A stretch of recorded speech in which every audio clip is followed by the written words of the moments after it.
Суроолуу сүйлөм. Келгиле балдар, билесиңби, сен албетте билесиң аттуу ыр табышмакты окуп көрөлү. Билесиңби, сен албетте билесиң, кантип айтат жылкынын үй бүлөсүн. Ооба балдар, үйүр деп айтат. Билесиңби, сен албетте билесиң, не дечи эле мактай берсе ким өзүн. Кана балдар, ойлонуп тапканга аракет жасап көрөлү. Ооба, мактанчак деп айтабыз,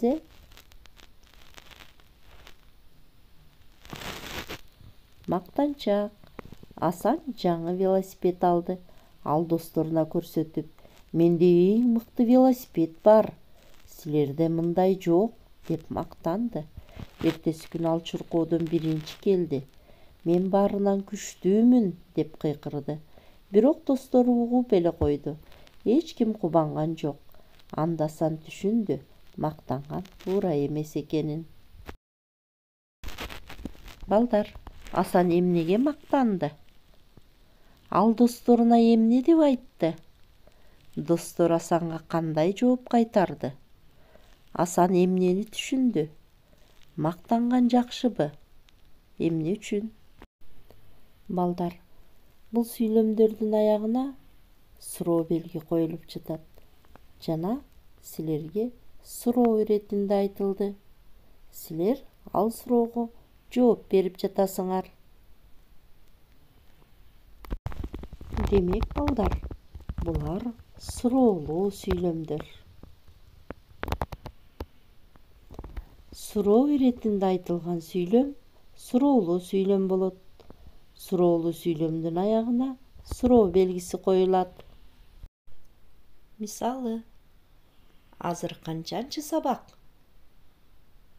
Деп сүйлөм түзө турган болсок, бул суроолуу сүйлөм болду. Аягына суроо белгиси коюлат. Сүйлөм түзөлү. Бүгүн 5 саат окуйбуз. Бул жай сүйлөм балдар. Ушул сүйлөмдү суроолуу сүйлөмгө айландыралы. Бүгүн 5 саат окуйбузбу? Мына балдар, суроо иретинде айтылып, аягына суроо белгиси коюлду. Бул суроолуу сүйлөм.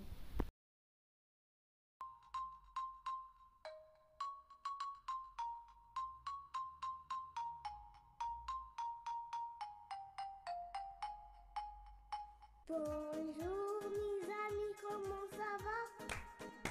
Bonjour mes amis, comment ça va? Ça va bien, ça va mal, ça va comme ci, comme ça. Bonjour mes amis, comment ça va? Bonjour mes amis, comment ça va? Bonjour mes amis, comment ça va? Ça va bien, ça va mal, ça va comme ci, comme ça. Bonjour mes amis, comment ça va? Salut mes amis, comment ça va? Азаматсыңар балдар. Эми китептеги көнүгүүлөрдү иштейли. 278 көнүгүүгө көңүл бургула.